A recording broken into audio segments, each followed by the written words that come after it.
Eddie. Hey, what's up, my friend Chris? What's going on, buddy? Well, it's probably my favorite week. I know everybody gets excited about the Kentucky Derby and the road to the Derby and the Breeders' Cup, but guess what? My favorite week is the Travers. So Well, we're here. what have I told you before? Where do I want my name? Where do I want my name? What do I want to win more than anything? Well, you I said want you my want to win name the. on the canoe. You want to. I want my name on the canoe, and you put it there for us. So it's Travers week, and look, I got my Saratoga shirt on. I got my Saratoga hat on. This is this is Christmas in August, is what it really is for me. No doubt, no doubt. So, before we get into the card here, and we're going to do something special for everybody that tunes in. We've got the pay sheets out. We've been sharing data for free, and as a tool to help your handicapping. Before we get into that, I just want to talk about the wild run that we did last week. I was over in Saratoga, and me and Eddie were together for like 4 days. I felt like what it's like. I guess I don't want to say I'd be a rock star because I didn't have no sex, drugs, or rock and roll, Eddie. But I'll tell you, Thursday night I know we did a show with Eddie Olchuk. Eddie O. Friday, Yeah. yep, Eddie O, the Blackhawks. He's awesome. What a great guy. And then Friday, we talked about it a lot. We said, one of the things we want to do is we wanted a chance to do a show at Saratoga. So not only have we done that before, we got to have a show on the backstretch with Capital OTB and Seth Merrill, and what a great time that was. That was fun. I believe it's called Racing Across America, and you know, Capital to be Saratoga and Seth were so gracious and giving us that opportunity, and we came on, and it. I missed out in mentioning this while we were on the show, but having Claire Court in the background, which Claire Court to me is for people that have been there, they know Claire Court is such a special place. It's a special little workout area for horses that isn't part of the main track or the Oklahoma track. And it's really neat. If you get to walk around there, you feel like you're in a totally different place. So, but on top of that, Seth was fantastic in having us on. And Chris, you did a great job on the show, and hopefully people listened in because we gave out some nice winners.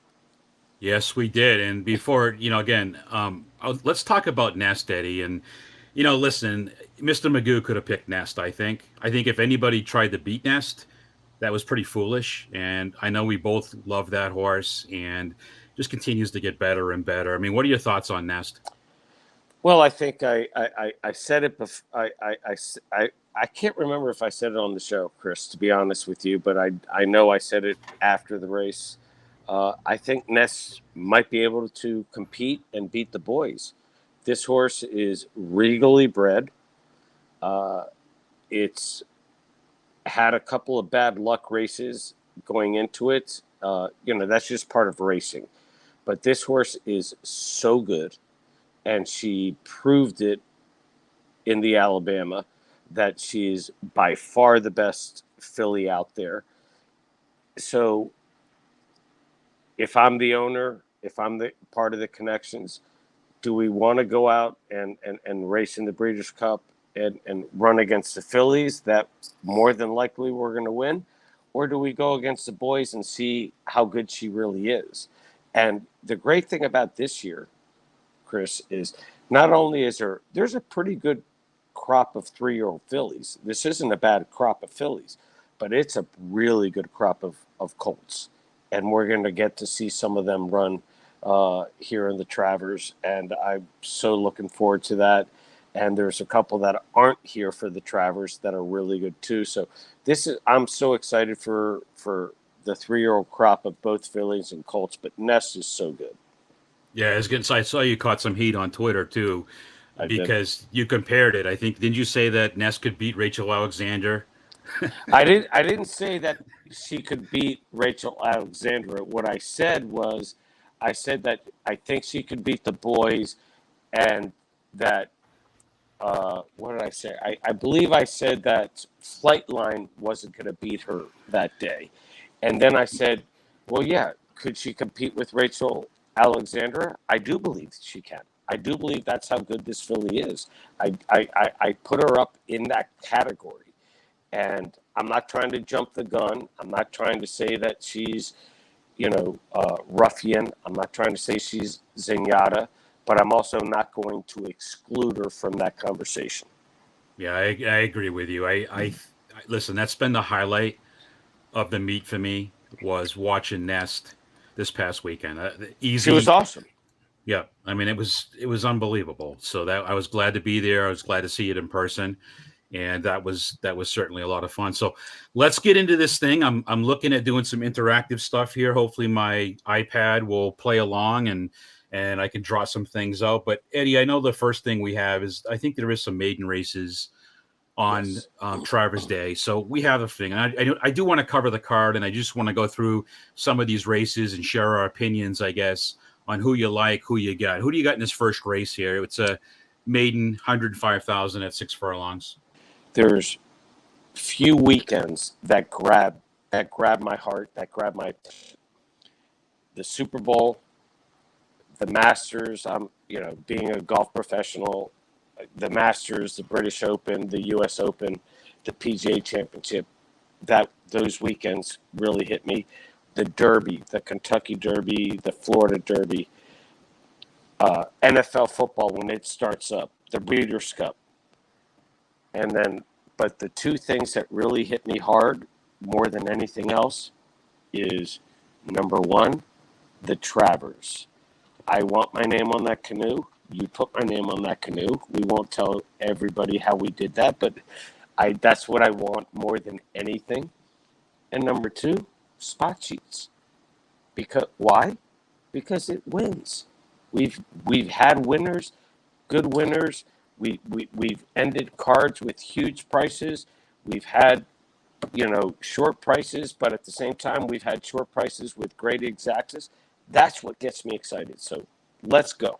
Let's Yeah, go with no, race one. listen, I'm with you. And they say that Saratoga is the graveyard of champions, and typically the Travers is where you find that happen. I think of right behind my shoulder here is my favorite horse of all time, American Pharoah. That's what really got me into this. And what happened with, that day, I wanted American Pharoah to win the Travers so bad, but it's also the graveyard of handicappers. Let's keep it real. Very, very tough to find profitable opportunities, but you're right on. The data has really helped me this meet with everything we're doing. So let's get I, into race one, Eddie. all right. So race one. Again, we have a maiden special weight. The purse is a nice purse, $105,000. Uh, I'm just gonna try to make this simple.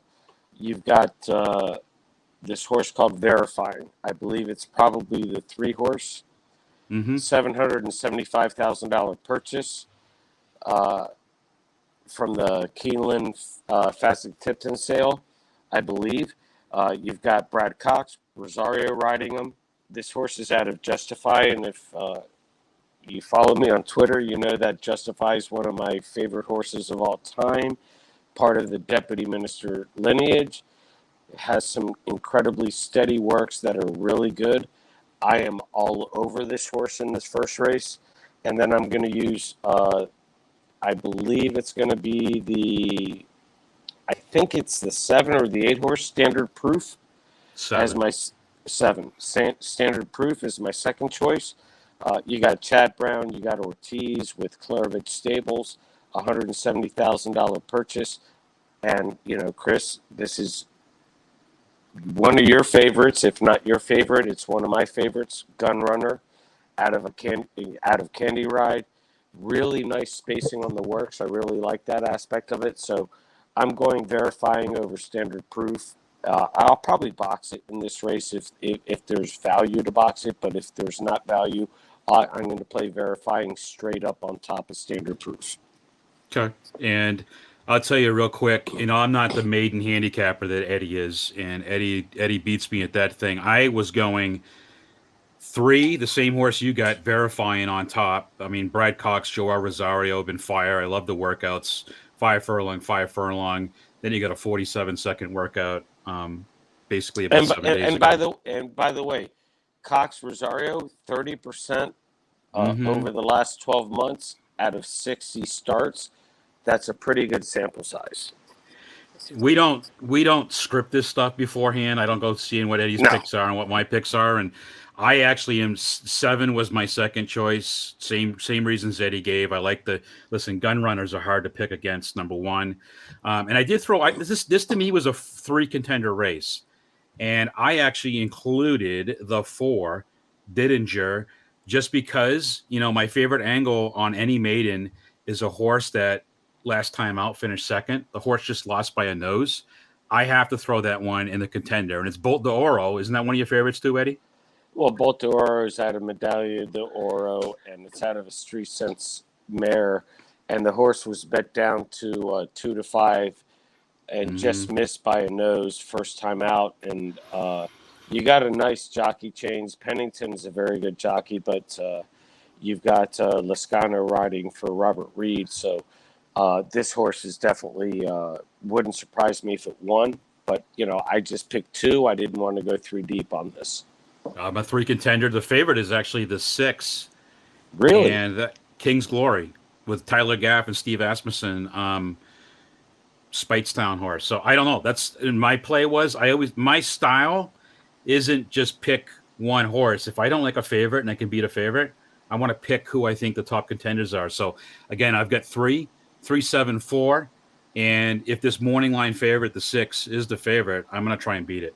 Well, and Chris, we've talked about this. I like pulling the sheets before the odds are posted, so I don't know who the favors are. So I don't want that to, you know, uh, make me look at other horses that I may not look at. I like to look at it strictly from workouts, from past performances, and also from handicapping purposes. And then when we get into other races, I want to look at what spot sheets is helping me in my handicapping. So, Absolutely, and obviously we don't have the data for this one, so I'm not going to bother to show that. right. I will tell you this, Eddie. I capped this entire card last night at 30,000 feet when I was flying in the air from Pittsburgh. So for some reason, I cap better when I'm high in the air. I can't figure it out. Maybe it's the rarefied air or something. Well, it's probably the private jet that you're flying in because you're this high style executive in flying in luxury. So I mean, I'm not there yet. One day, if I'm lucky enough, I'll get If there. if you only knew the real story and the delays and the night I get back late and all that stuff, it's not fun. So second race, we've got another maiden. This one's a mile and 16 on the inner turf because we've talked about that, the inner turf. Who do you got in the second race? Well, I think you know me well enough right now to probably know where I'm going to go on, but I'm going to go on. I believe is Read on the 4 horse or the 5. 1 second, I'll tell you. Read on is the 6 horse. Oh, the 6 horse. Well, Read on's out of Ghost Zapper, who's out of Awesome Again, who's obviously out of Deputy Minister, but it's also on the dam side. It's out of English Channel, so I, I'm not just jumping on the Deputy Minister lineage that I always talk about. English Channel is one of the greatest sires in the history of turf racing. I'm sorry, Dale Romans with uh, Junior Alvarado on riding him, right? Right, that's right. Yeah, he had one race with Kendrick Carmouche, but that race he it was on the dirt, and he actually had got into a little trouble, but the lines doesn't explain that. He's had a couple of solid works since that. This horse is regally bred to run on the turf, and I just really like that. And then the other horse I like is Take Me Jimmy, who is what, the 8 horse. Mm-hmm. Now you talk about a regally bred horse out of Kitten's Joy, out of War Chant on the dam side. Uh, First time out for Chad Brown. You got Franco riding him. Franco and Brown are hitting at 31%. if you're looking for something of value, maybe I'm. These are the two that I'm going for. I know there's some other horses that have run before that are lesser odds, but I'm going with Read On and Take Me Jimmy, and I'm going to box them. And they're going to be part of, by the way, they're going to be part of my pick 5 and pick 4 bets in the early part of the card. Okay. And I am again. And maybe it's a confidence thing with me. I don't know, but the favorite is the 8. Just so you know, I didn't that's know. the yeah. So the 8's a favorite. Just so you know, but I've got the 5 is who I've got. So here we are again, Eddie. You said that we got different picks. My top pick is Read On. I'm 5, 8, and the 9 is The Count with Flavian Pratt. Just because it's on the turf. Flavian today was on fire. Um, just Flavian's getting it back again. His secret touch on turf. So I am going to include that one too. But the 8 is definitely the favorite in that race. So I'll show you what the pace sheets are. I've been leaving it on there, Eddie, so people can see it on the maidens. Again, you got to be careful with the maidens because again we're lacking a lot of data, so it's hard to say. But based on one race, you can't really go back and definitely say, "Hey, this is what we got here." I mean, what's interesting is you got a closer. It's got the best early speed. That doesn't make a lot of sense to me. You got the early speed here. It's the only defined early speed. It's got the best late speed. So take it for what it's worth. But I've been leaving that information on there if we do have some data. But you got to be very cautious with this information. Well, yeah, and like we've said, we're working for the people on creating a little bit more specific information for the maiden races, be it jockey trainer information, be it sire information. We will get there for you guys, but just bear with us on that. But trust me on the maiden racing, because I will tell you that I'm better on the maiden racing than I am on other things, and that's where I rely on spot sheets. It's made me a better handicapper, but I will say this: the horse you picked out there, I missed out. I think you said decanted, yeah, and that horse is. You said decanted, right? Uh, the Canton's the 1A.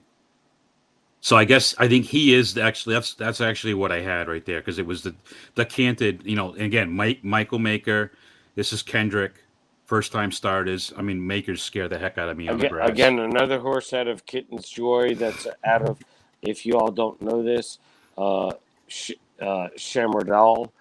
Uh, I the one thing I can tell people is start looking at lineage, start looking at sire lines, dam lines, start looking at breeding.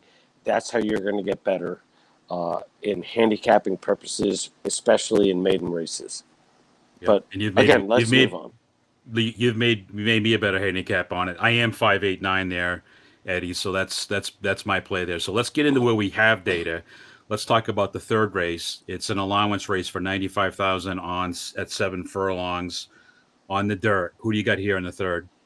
All right, so we're going to talk about this, and I did this purposely without looking at spot sheets information, just so you guys know that here's how I handicap. But tomorrow, I promise I will be tweeting out how I use spot sheets information for these races, so you understand how I incorporate it into my handicapping ability. But in this race right here, I am again. I don't know the name of the number of the horse or the odds of the horse, but I like Majority Partner. This Okay. horse is out of Unified, who's out of Candy Ride. Unified has proven to be a great sire. Um, this horse, last time, he's also out of an AP Indy mare. Last time out, made a big jump and had an 82 buyer. And no, it's the first claim for Linda Rice in this race. So you got Linda Rice, 18% first time off a claim, 2 solid works, second off a layoff. I think this horse maybe figured it out after the first 2 races uh, that he ran. So I've got majority partner as my top pick, and then I have On the Hill as my second choice. You've got Bond with Saez riding for him. And this horse has run 6 times. He's got 2 firsts, 3 seconds. I really like this horse, but I'm playing him second, which I believe On the Hill is the one horse. He might be the speed of the speed. If not, he's going to be right up there. But I'm going majority partner over On the Hill. So this will be like my Naira talking horses where I can debate with you. The I looked at this race hard and I was looking at it and I was trying to make a case for okay, who are the contenders here? I just man, to have that horse majority partner lose like he did, and I know that last figure was really good. But in the Briz, it's 94. So it's run at par, but man, to go maiden claiming to get the win, and then now have to go up to open company and allowance. I don't know. I don't know about that one, Eddie. I'm I'm fading that one. I'm on the one. The one in this whole field is the only one that makes any sense to me, really. On the Um, Hill, right? yeah, on the hill, with Bond and Louis. It's the stats are there. It looks good. It's run at par. I mean, it's the par for this race is a 92. The horse ran in 94. It's already won, really. I mean, it's running an allowance race already. I like the one, and I think the one. I don't want to say single, but I have a lot of confidence in the one here, and I was going 196. So let me just show you because I have a little data here that I want to show you. Whoops. What number is majority partner? Majority partner is the 6. Okay. So here's your 6 right here. So 6 doesn't have bad early speed. It looks like the 3 has some early kick here. The 1 really stands out to me. It's an early presser. Total pace. This is what I talk about when I look at the gap. So you Yeah. see a So gap. Chris, talk about that gap. Talk about how that is an important factor in spot sheets. Yeah, so when you're looking at these races and when I see clusters of horses, I'm either going to have to tell you the truth, what I've been leveraging the data to help me there is I've been passing a lot of those races where in the past I would invest too much. When I can find a gap and I can find a horse that's got a nice little advantage. Now, by the way, we all know bubble size, better, bigger the bubble means the better the algorithm. So one's got the best algorithms. The other thing I like the one, but I do not like playing the same pace type in second place. So that's why I would end up fading the 6. But when I look at this on paper ready, it looks like the 3 has the best early kick, but is he the lone E? He's the lone E. And we had a couple of those today where you get the lone pace type. There was a lone E today that won that was my big race that I cashed. And then there was the other one, there was the lone P. But one has the best total pace. One has the best late kick. The pace looks like it's going to be honest. So if I had to say without looking at anything, I like the 1. I like the 6. I like the 3 here. I mean, I guess the 8 is 8's the closer. He's got the best back kick, which makes sense. But maybe third place, I would put the 8. But that's kind of how I see that race in a nutshell. But yeah, we're not. I think we're pretty similar once again. So Let's go to the next one, Eddie. All right, so this is stakes races now. So this is the grade 2 Boston Spar mile and 16 on turf. yeah, I mean, this race to me is, and a few of these races, the stakes races for me are pretty simple. Mm-hmm. Uh, I'm going technical analysis in this race, which I believe is what the 5 horse. Yep. You got Chad Brown, you got Jose Ortiz. Uh, I also like the other. I think Chad Brown also has Fluffy Socks, Mm-hmm. which is the 4 horse, which Irad's riding. I think technical analysis is the class of the race. He at Saratoga, he's got 3 races, 2 wins, 1 second. 4 works since his. I think he won opening weekend at Saratoga. So Mm-hmm. I think Chad knew that he was pointing this horse to this race, and I think Fluffy Socks with Irad run second. And let's be honest, there's races I do believe, maybe not a popular thing to say, but there's races where Jose rides for Irad and rides for Jose.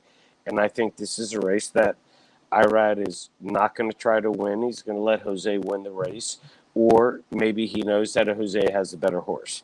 So I'm going technical analysis straight, not boxing it over fluffy socks. Yeah, and the other thing about this, and this is where I made mistakes before in my handicapping career. You try to dig and you try to look at trying to beat a Yeah, favorite, and you got to remember when we're in graded stakes races, especially this is a grade two. Grade one and grade two horses win these type of races. It's what you have. A grade three horse that won some grade threes, fantastic. But I'm looking for a grade one winner, a grade two winner, and if you look at technical analysis one a grade three, is one a grade two, one a grade three, and the pace figures are pretty strong. Fluffy socks, and just so you don't think I made this up, Eddie, let me just show you. Here's my scribble. Guess who I'm okay, on? so you did some homework like I did. 5-4, and then let's just take a peek at the pace sheets. What does it say, Eddie? The 5 is a separator.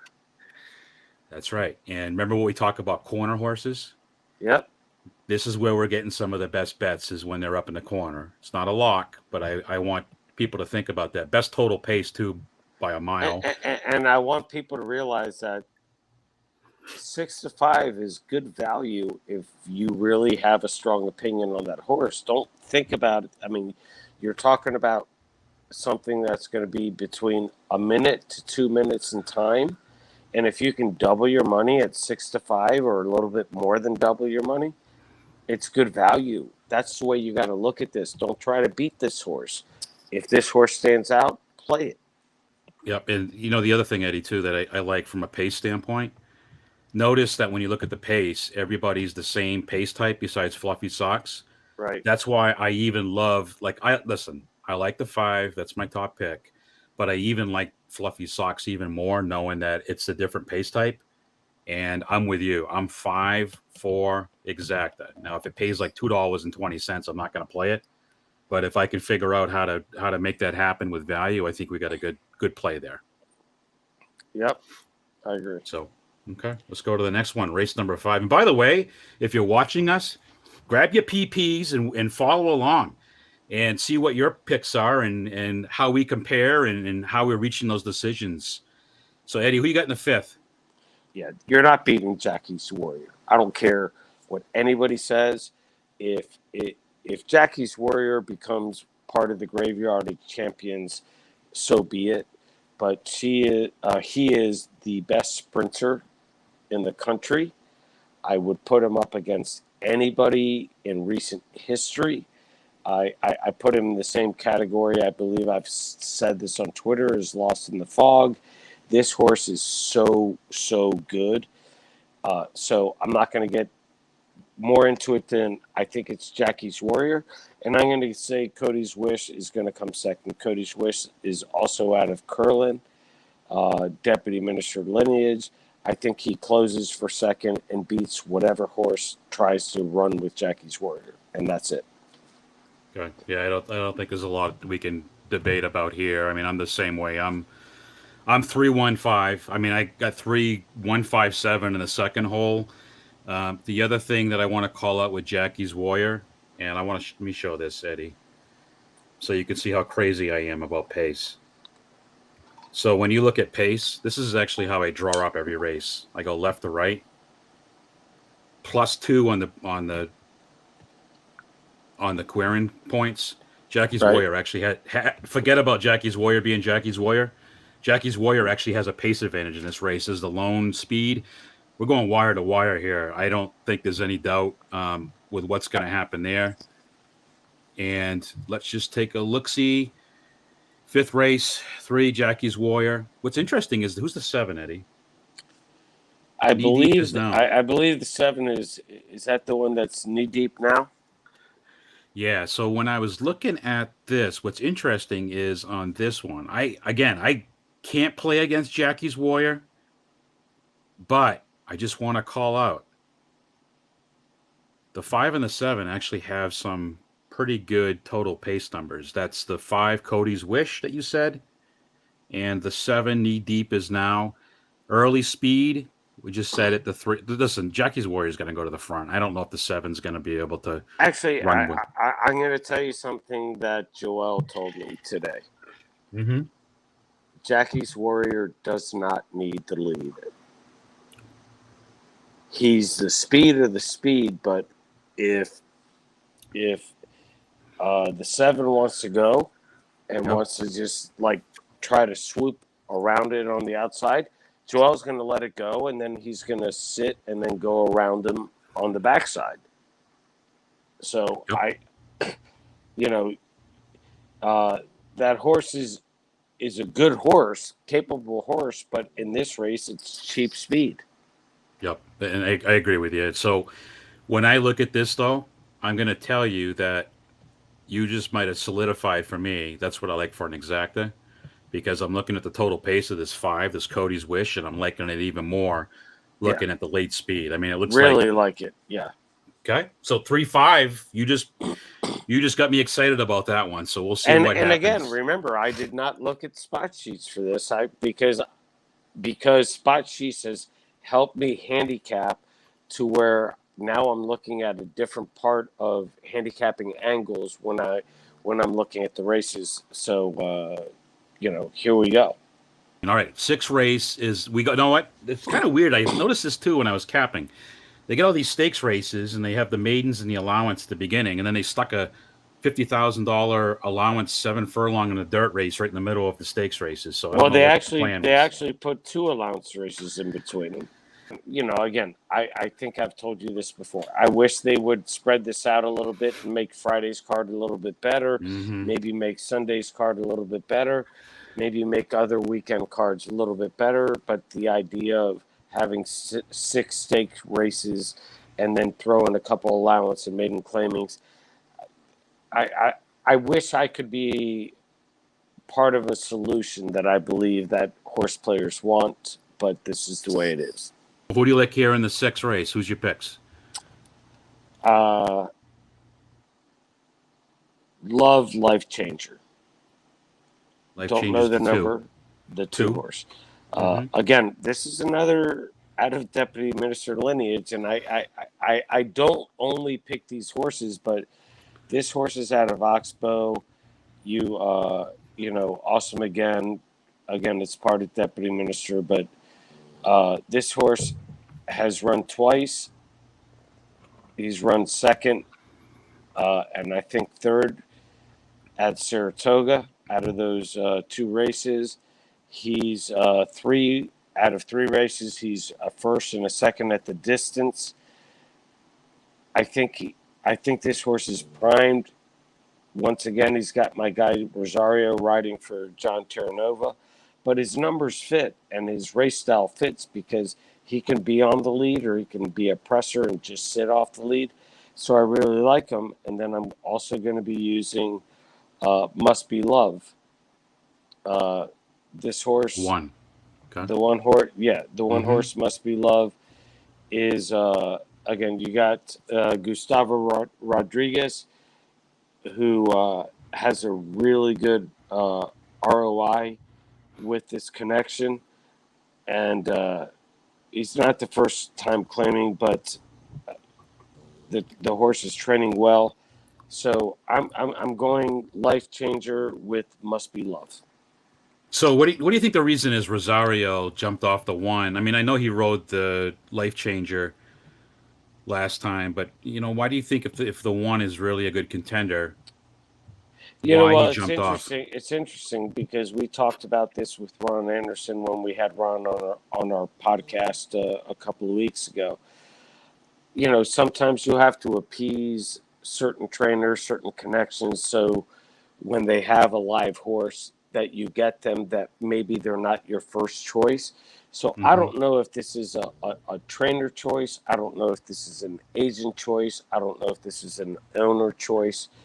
But I like the idea that Rosario stays on the 7. I mean, on Life Changer, because that's my top choice, whether he was on it or not.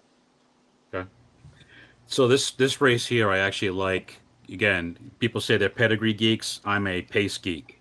So when I look at the pace here in this race, I actually see this race as a race that could get a little hot in the front. We got two early speed horses. They're both pretty cheap. The lone presser here is the 8. They're just making sure I got the right one. Luna Sema, Peter Waldorf, and guess who's on? Who's got the mount from Peter Waldorf, who hasn't raced a horse here yet? Irad. He comes to Saratoga and he gets Irad.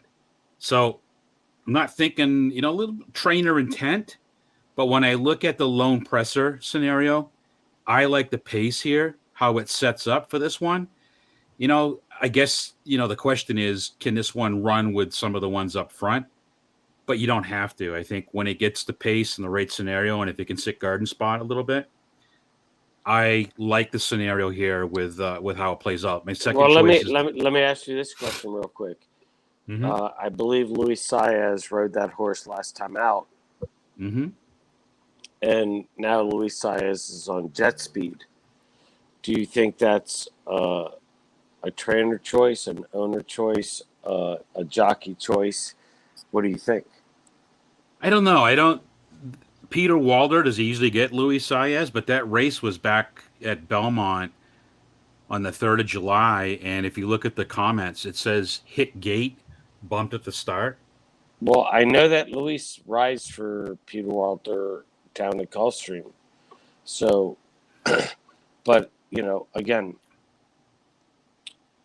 I think I think I think Looney Sema is probably a better choice to ride. So Mm-hmm. maybe it was a trainer choice.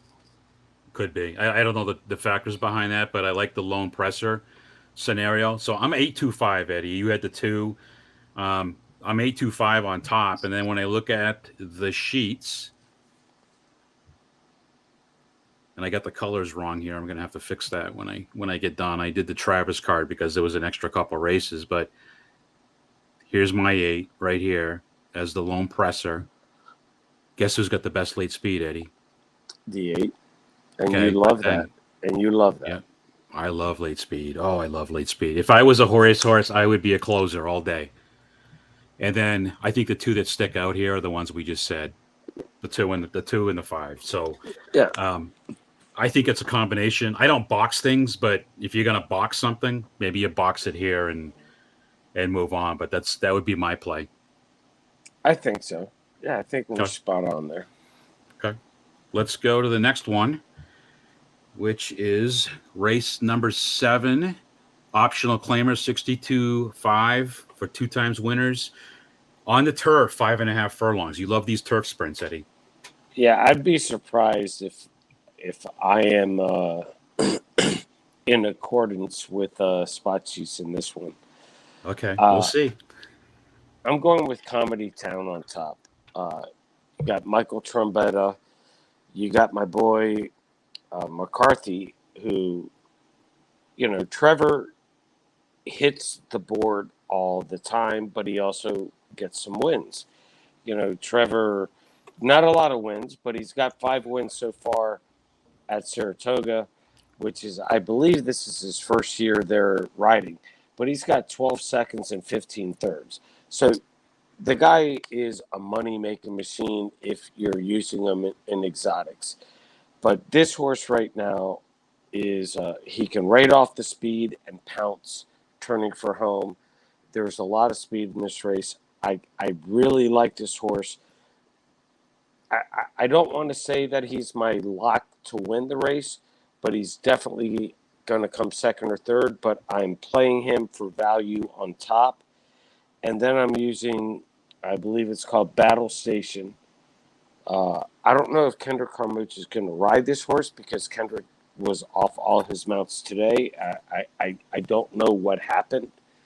But this horse is regally bred out of Warrior's Reward, who's out of Medalla de Oro, out of an unbridled mare. But Linda Rice, I believe, claimed it last race, and Linda Rice is 18% first time out. and she has again. I don't know if Kendrick's riding them, but some really nice work since then. Another presser. I could be a speed horse if Kendrick is riding it, but I'm going Comedy Town with Battle Station. Okay, and I'm gonna tell you this race. I don't like this race. This was the one race on the card It's a that I tough was like, race. Tough race. I don't have an opinion here. So I'm gonna tell you that the computer says the pace looks like it's gonna be fast. You said that. I think this whole anybody in this entire field can win because I can make a case for everybody. Right. And I think just looking at it, I mean, I guess maybe the Mike Maker with Louis, I would take just because there's a gap. Well, I guess the seven's pretty good too here, Well, Eddie. you got a big gap with that two horse. Yeah, Yeah, it's closing speed, which you love. That's a big gap, and you got a big bubble on it in total pace. So maybe it's a 7-2. Who knows? I don't know, but I'll be honest with you. I mean, three's got the best early speed. Who the heck knows? This one here is all over the board. This is going to be a tough race to do. I think I was 2.851 when I handicapped it, but you can see here. I think it could be any of these horses, to be quite honest with you. This is a tough one. You better spread here if you've got to pick anything ticket. That's what I would say. It'd be my best advice. I agree. See, Alan Jerkins. You must have a Now, story about the Alan Jerkins. Come on, give it to me. now we're getting into the juicy part of the card, and All right. look, Alan Jerkins is.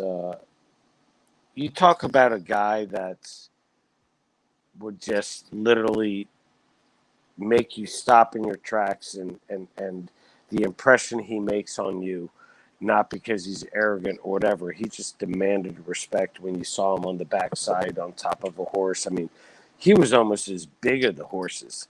He was a big man, incredible trainer.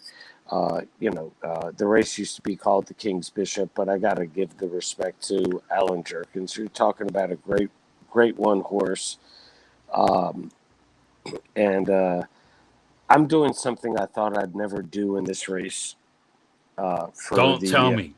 Don't I tell am me. I am throwing out Jack Christopher, Whoa. and I talked about Jack Christopher like he could be a freak horse, and his last race, maybe it was just a clunker or whatever, but I'm not using them. I am going on a Now horse you got me. that Now you got me interested, Eddie. I'm keyed in. I just moved up the seat of my chair a little bit. I'm excited to see what you got here. I'm going on. I don't know the number of the horse again. I'm going on accreditive. You got Chad Brown, Irad, and Oops. Claridge Stables. Yeah, you can't dispute that they may be the best connections in horse racing right now. But this horse just missed its last race. He's only run two in the Amsterdam, but he ran a 101 buyer off a 91 maiden win buyer at Belmont. This horse is out of Practical Joke, who's out of Into Mischief, and then you got him out of a Street Sense mare, and two really good works since. He can close, he can press. I think Chad is starting to figure out dirt racing more and more, and I think this is a horse that you need to be keeping your eye on. Uh, I, I, our friend Walter wants to single Gunite, and Gunite is the other horse. Gunite, out of your favorite sire, I believe right now is out of Gunrunner, who's out of Cowboy Cal. Mare on the mare side, he beat uh, Accreditive last out, but barely because Accreditive was closing, and that's why I'm taking Accreditive. It's the same reason I took this horse at. It used to be called Indiana Grand. It's now called. God, what's it called now? Horseshoe Indianapolis. Horseshoe Indianapolis. So a shout out to Rachel, our girl Rachel, on that. But I took this 12 horse over the 7 horse, and the 7 horse had beaten it, and I said no, the 12 horse is better. So I do believe that accreditive is better than gunite, even though our boy Walter, who's one of the most astute handicappers I know, loves gunite. I'm going with accreditive and gunite, and there's some other good horses that spot sheets might show, but that's where I am. All right. So guess what? I got a surprise for you, Eddie. What's that? I went against Jack Christopher too, There you but go. but I took a different horse. Uh oh. So when I looked at this race, and just for the proof is in the pudding. Let me share this. So here's what I have. I really liked. Listen, I like Jack Christopher. Don't get me wrong. I love Jack Christopher. I just was trying to figure. Listen, again, I'm a pace nut. So when I looked at it, I wanted to figure out a way of how I could get Gun Knight to the top here. I just don't think Gun Knight's as good as Jack Christopher. I went a different route, and I'm going long shot here, and I don't even know what the thing says You're here. you're going with Conager? I'm going with that secret one. And first off, it's the only early speed in the race. The other thing I like, yep, Conager, right? yep. So It let me is. show you It's the speed of the race. 2 for 2 at the distance, right? I got Never Hesitate miss the this. board. Never miss the Yep, board. and he missed it one time. He got 6 or something back a long time ago. But Joe Rocco's coming with him. He's been bouncing around at different places. He raced at Churchill and won. We know that's a tough place to win at. Where's PRM, Eddie? Drawing a blank. Prairie I don't even know what. Meadows.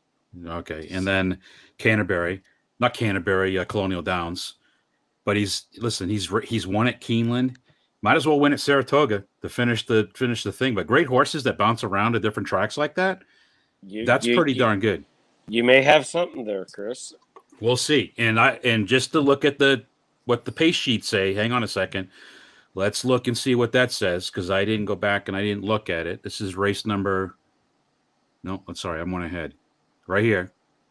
So the odds Your on. one's got separation. You know what though? The only thing I don't like, I didn't know this. My horse is it's 3.5 to 1, Eddie. I was hoping I was going to get like 8 to 1. I still think you might get that. To be You think honest, it'll be well if it trickles up? I mean, listen, it's a lone early speed. There's an early speed bias, and again, so Jack Christopher. show the other sheets there so we can see the early speed and the late speed. Yep. Let's dig in here. So, again, looking up, that's your early speed. Howling Time is a horse that's been told to me, which is a 3 horse who Garbage. could pick up the pieces maybe. But the thing that I don't like about Howling Time is one of his best races was in Lasix when he went gate to wire. The only time he's had Lasix, and he's can't ride in Lasix in this race, so that's why I didn't use that horse. And that's something that I want to make sure people look at when they handicap because that race is a standout race. He beat some good horses, beat Rattle and Road, uh, and beat Dropping G's. Those are 2 good caliber stakes horses. So that's Hmm. why I went with what I did. But the one horse could steal this race. He could, and listen. I'm Guy Knight. I was trying to make a ways. I just don't know if he's better than Jack Christopher. I mean, Jack Christopher lost his first race last time. He was 3 for 3, and he lost Yeah. to Cyberknife and Taiba, which are great horses. But again, it was his first time going past a mile. So I think we found out that maybe Jack Christopher is more of a mile or a Hmm. sprinter type horse. So he could be a monster and destroy this field. Yeah. I mean, I'm just trying to beat him because I think Jack Christopher is going to go off at 2 to 5. I really yeah. I do. think. Yeah. I think you're right, and I think I think I can beat him with the 1 of the 8. I think I can. So That's my play there, and I think we're on the same page. Listen, Is the personal ensign? Who you got? Latrushka's. I mean, look, all the horses in these races are really good. Mm-hmm. Latrushka's good. Search Results is very good. Uh, I'm just going to make it simple.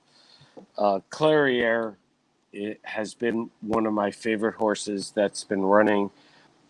I put Clariere as the top horse in the older division. This horse is out of Curlin, out of Bernardini, Asmussen, Rosario, Stoner Street connections. Has beat Malathat the last two times they've run. Malathat beat it in previous times. Has a big, huge improvement as a 4-year-old. I think this race is Clariere over Malathat straight. I think those are the two best horses in this race. I'm not going to go more than that. You don't think Search Results has any chance here?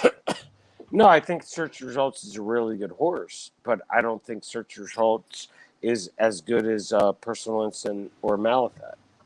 Okay, because I guess I'm with you here. I'm going Latruska on top.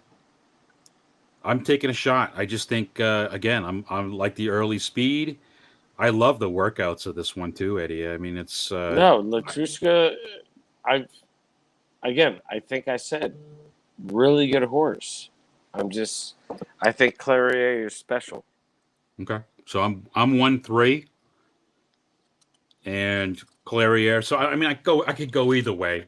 I could go either way here on that, but I just wanted to pull this up because it's actually was the one that out of all the races in the Travers card that I was surprised turned out this way.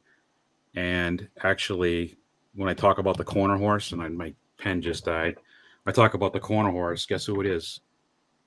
The two, It's our friend Search Results. yeah. Does I he mean, stands out? again, okay. So I want everybody to understand this. I did my handicapping without looking at spot sheets. And now that I see this separation with this two horse, when I go wager tomorrow, when I go make my plays, my multi race pick threes, pick fours, doubles, pick fives, whatever it might be, I'm probably going to use the two horse. And I'm maybe even included in my exactas because of the information that the algorithm is showing us here. So keep that in mind because I made my picks without looking at this for this exact purpose to hopefully show people that yeah, I'm going to probably use the two horse in this race, uh, even though I did not choose it as part of my algorithm as part of my picks.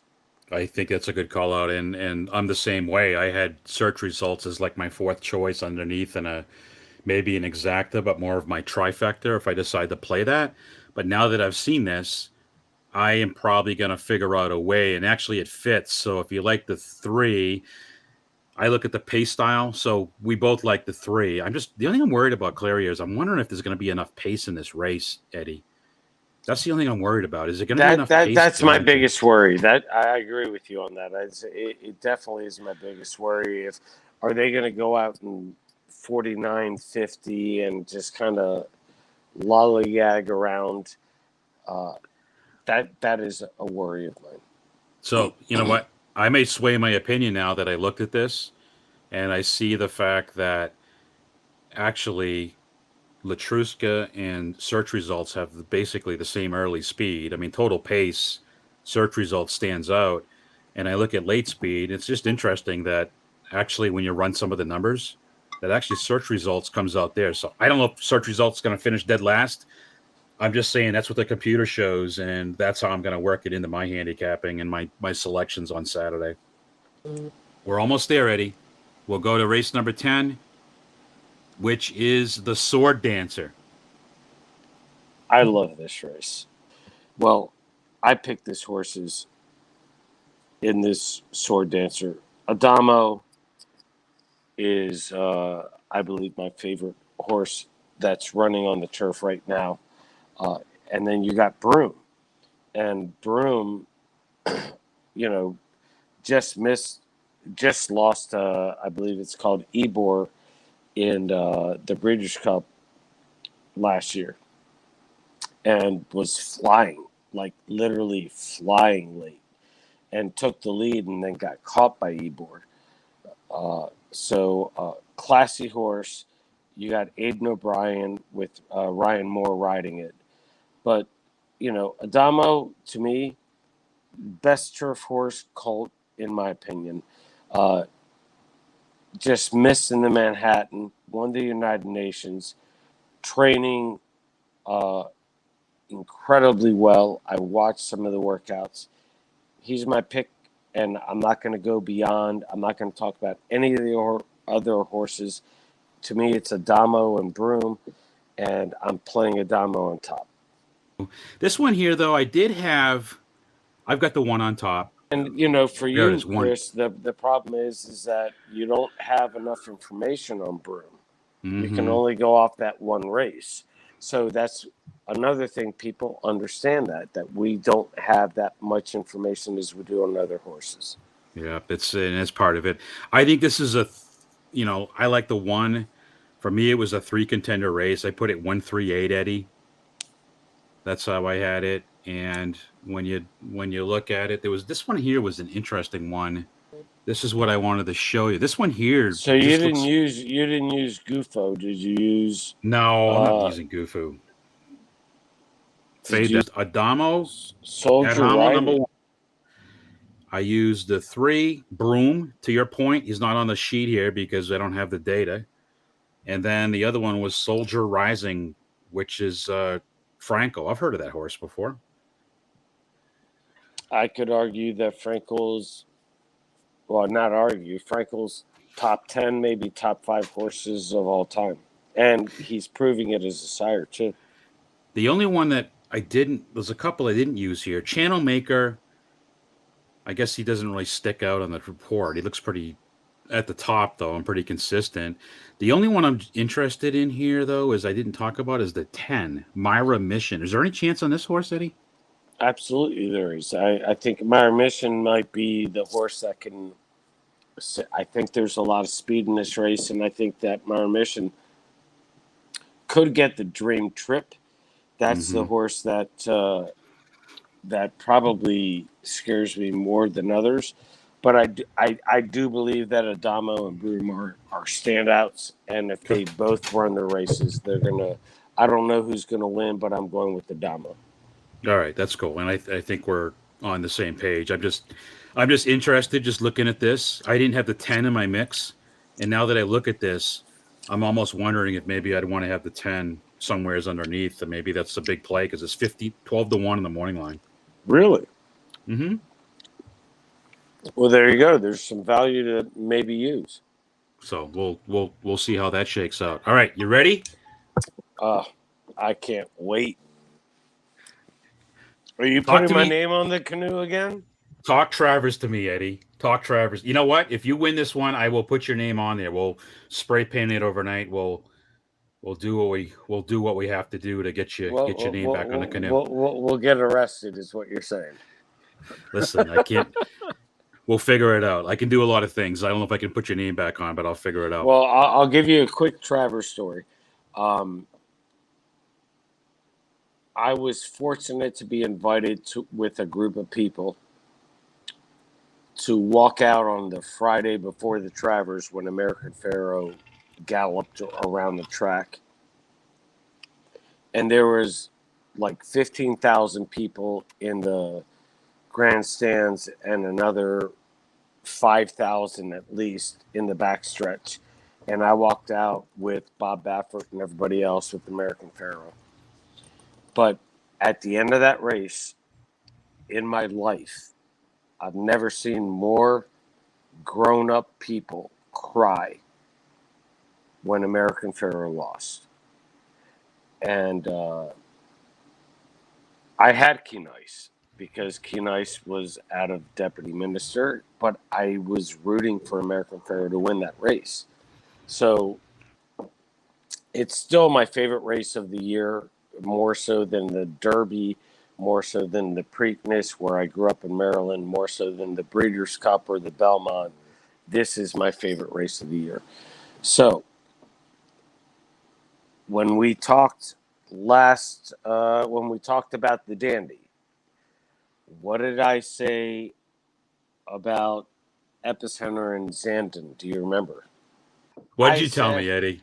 I said Epicenter was my pick, was my standout for the Jim Dandy, but I Mm-hmm. said that Zandon, this was a prep race for the horse, and that Chad Brown has always been pointing this horse for the Travers.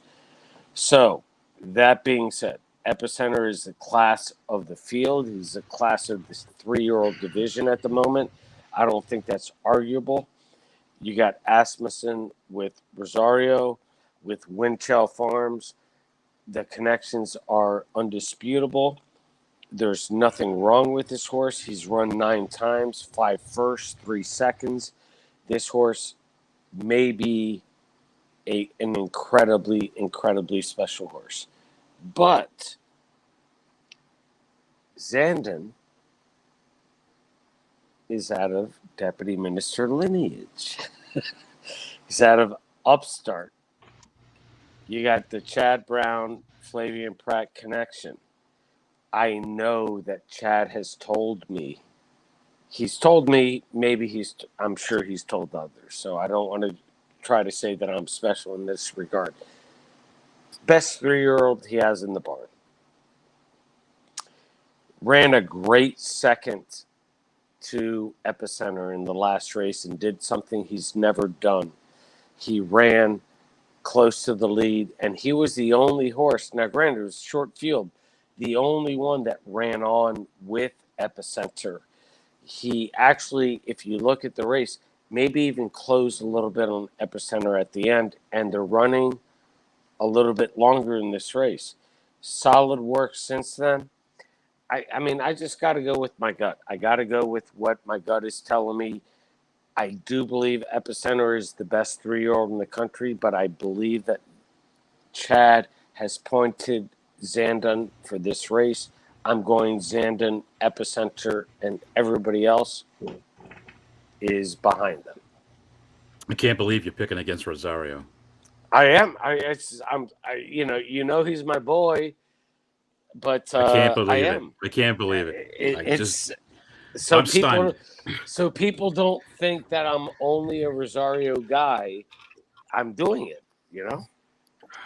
Okay. So So what are you I, doing? What are you doing? well, you know what? I've managed to do this, Eddie, the whole entire time. I've picked against Epicenter every race, and he's beat me like 50 times. I'm one of those guys who got to hit me in the hand with a hammer, and it takes about 10 times before I finally realize.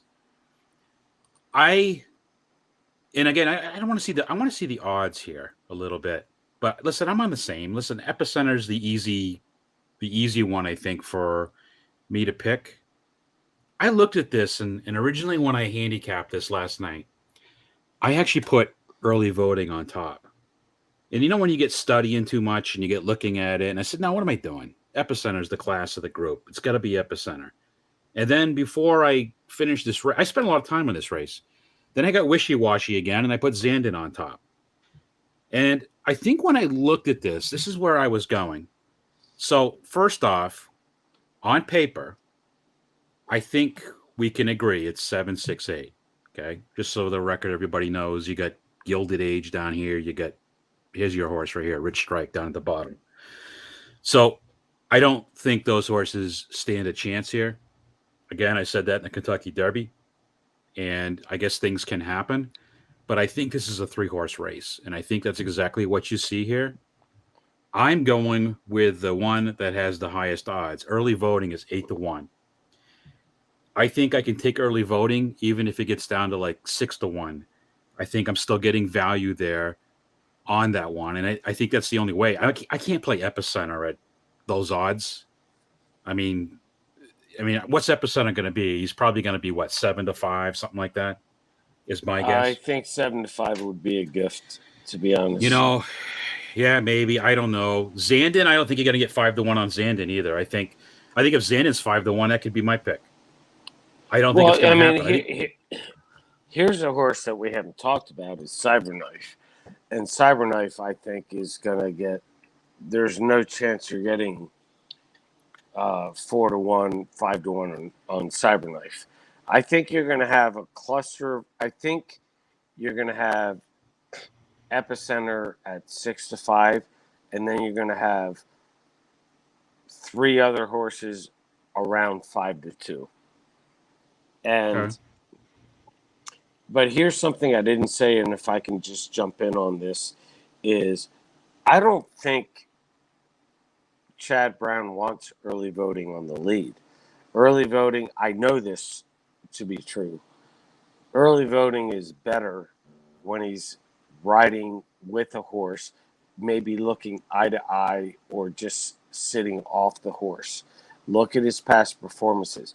When he gets an easy lead, he doesn't finish. He gets lazy on the lead. So, if you get a horse like Ain't Life Grand that maybe goes to the lead, and if you haven't looked at Ain't Life Grand, look at his last work. He just ran 4 furlongs in 45-4. Now, people look at the bullet mark, but 4 furlongs in 45-4, not only was that 1 out of 79, it was so much faster than everybody else. So that's, look at his work before that. He ran 4 furlongs in 48-1, and he was 13 out of 88. But you're talking about literally almost 3 full seconds faster, 2.5 seconds faster at 45-4. This horse, I believe, is going to go to the lead, and I wouldn't be shocked if Cyberknife goes to the lead as well. So if early voting can sit off those horses, to me, it moves early voting way up. And that scares me because I believe that Zandon and Epicenter are the 2 horses that I want to run to the wire and have one of them win. As much as I want Zandon to win, I also couldn't root for Epicenter because of Joel. But I believe this race is going to be run different than most people see it. Yeah, I just listen. I'm Cyberknife. Listen, Cyberknife's won his last 2 starts. Yeah, Brad Cox, Flo the jockey. I got big my autograph. figures too. It's good. Listen, it's competitive. I'm looking at it. I just don't know when I look at the numbers on the Briz. I'm just looking when I go across and I say I'm just comparing it to the other ones. I don't think Cyberknife can run with Epicenter. I don't think Cyberknife can run. I don't think Cyberknife is better than Zandon. I just don't see it. And it be I don't either. A lot of people are saying it, but let me ask you this question, Chris. How versatile is Epicenter? Because he's proven he can run in any direction. hmm And, when we had Ron Anderson on our podcast, he says that I think he said, what was it? 90% of the jockeys don't really listen to instructions. They're going to ride the horse the way they want to, right? right. Well, I mean, I don't know. Has Joel taught this horse how to rate? Because prior to Joel, Joel rode him a few times and he was a front runner. And then all of a sudden, this horse can not only rate, now he can be a closer. So he's the most versatile horse in the race, right? Yeah, I think so. I think so. I think he is. And I listen. The other part of it too is when early voting did beat him, which isn't a good sign. That's when he got squeezed early and he had that bad start and he came from Right. seventh and Exactly. and was within a length. So yeah, I mean, listen, there's a lot of talent here. There's no way I'm tossing Epicenter. I'm just gonna go early voting Epicenter. I mean, Zandon. I Are can't you play going everybody. early voting on top? Are you really? hmm I'm going early voting on top. Wow. I don't see the pace scenario. I'm taking a shot. I think. I don't think early voting gets the lead. I really, really, hmm really believe that Ain't Life is Grand or Ain't Life Ain't Life Grand.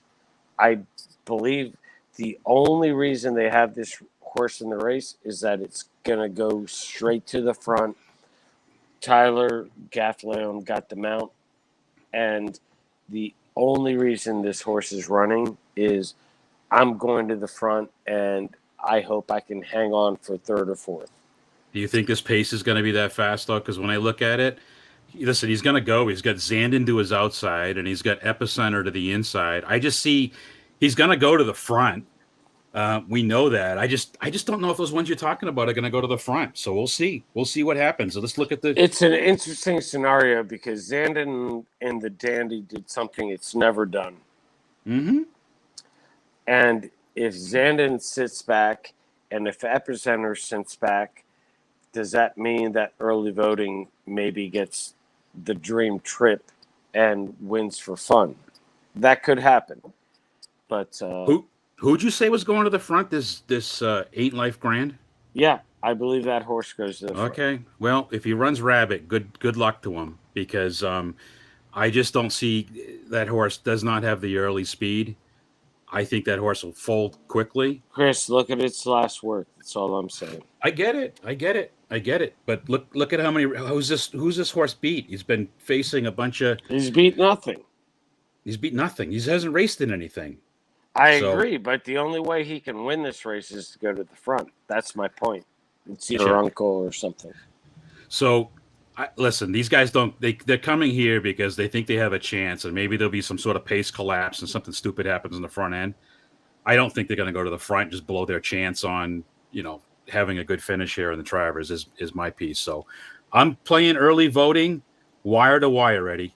Remember me when you watch the Travers. We'll see what happens. Travers weekend, guys. It's as I said earlier, it's Christmas in August, and I hope everybody enjoys this. I hope we've given you some good information, and hopefully we've given you some winners.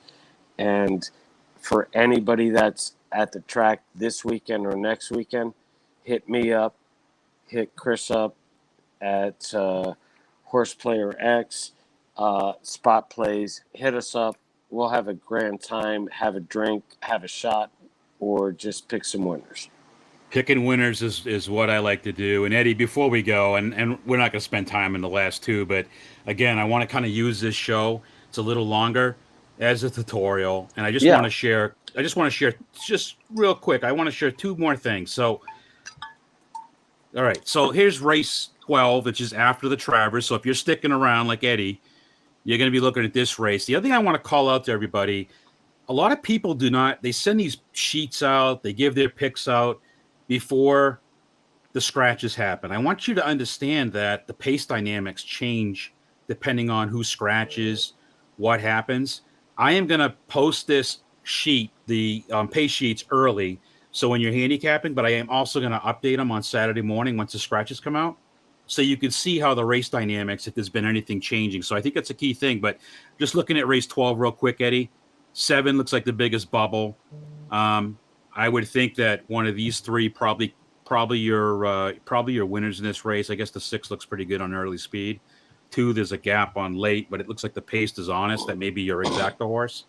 I wanted to just share that. And then the last one. Hey, Chris, let me ask you a Yep. question. Where's Mhm. Empire Sky? What number is that horse? That's Empire Sky. That is the 4, Eddie. And I, this is a I maiden special weight. right. So I kind of like that horse a little bit. okay. Looking at this Mm-hmm. real briefly, but again, and the reason I like that horse is I'm looking at the breeding, uh, and I'm also looking at that it's run twice, and Mm-hmm. also it's been bet down a little bit. It went off at 7-1 first time out, then it went off at 5-2 its second time out. Basically, it ran good, came third both times. Mm-hmm. Uh, good connections. I mean, Kathleen Damasi owns it. Mooch is going to ride it for the first time. That's a big jockey change. Maybe Mooch goes to the front and wins for fun in this race. So I don't know what the odds are on Empire Sky, but just I don't know where the algorithm showed Empire Sky. Yeah, I actually like the 7 when I handicapped this actually, so I was on the 7. But The understand the again. the seven is which one? The Saint Sir John. Hey, Mackett's Jack with Hey, Irad. back it's Jack. Yeah, the only reason I didn't I mean, I like that horse for second or third because it's run 9 times Mm-hmm. already, hasn't broken its maiden, and came second once and third twice. So I like the horse. The numbers make it look like a standout to win, Mm-hmm. no question. But I don't know. We'll see. I did look at this race briefly, and again, I don't know the number of the horse. I like the horse called A Little Faith.